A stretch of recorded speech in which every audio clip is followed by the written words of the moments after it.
Hi everyone, thank you so much for joining us today. We are Girl Up Karnataka, an organization aiming to empower girls. We have a very special guest with us, Mr. Sonu Sood. He is a man who we met last year during the migration crisis, and this year he has promised to serve every single Indian who needs help during the second wave of COVID-19 in the country. Thank you so much for joining us, Mr. Sonu Sood. We are eternally grateful for you. So let's get started. So our first question for you is, you have been doing lots of charity work, things that even governments think twice about doing. So don't you ever get pestered by the number of requests coming in from different corners of the nation? How do you manage them all, and on what grounds do you actually choose to help them? I believe that it's my responsibility to take care of every needy who reaches out to me.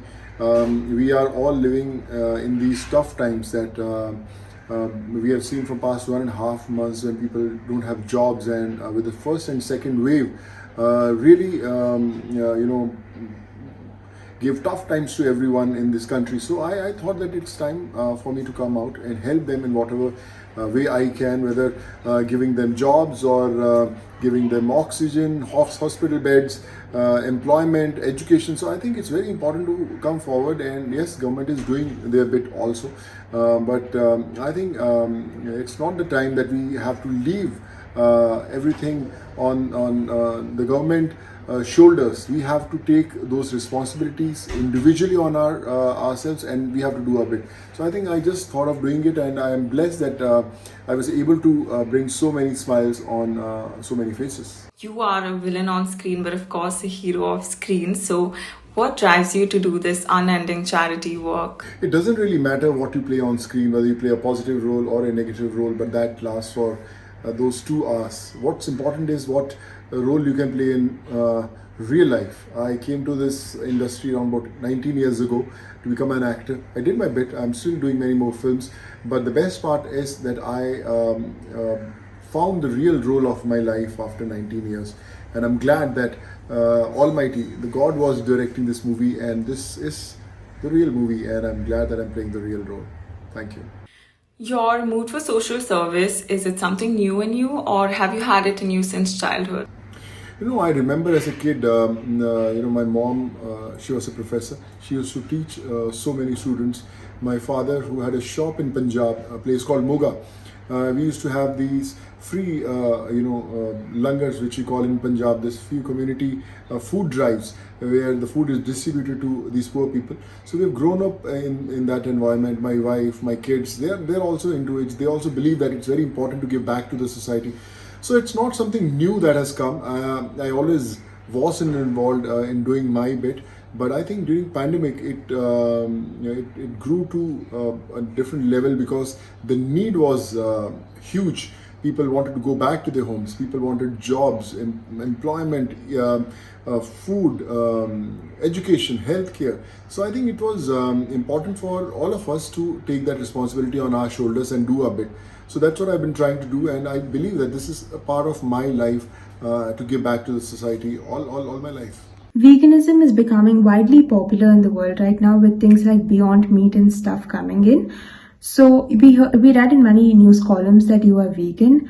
Do you have the bent to promote vegetarianism or veganism? If so, why? I was always a vegetarian. I never tasted non-veg ever in my life, and I believe that that's my way of staying healthy. I try to promote everyone that you should be vegetarian. Try to stay away from non-veg, but I believe that you have to experience that once you try that. I was into fitness. I'm still into fitness, and I never felt that I had the drive to eat non-veg. I enjoy myself being a vegetarian, and I get all the energy by eating whatever vegetarian I get. Considering all of the amazing charity work you've been doing, there are many appeals in the nation that you need to be honored with a Bharat Ratna. What are your views upon this, even though we all agree with it? I think all the drives that say that I should get certain award, maybe Bharat Ratna or whatever awards, that's not important. What's important is that the award I get when I see a needy smile, when we try to save a life. I get connected with so many people across the country every single day, and I believe that millions of people all over the country are my families. They pray for me, they wish for me. That's the biggest award that I've earned, in last 2 years.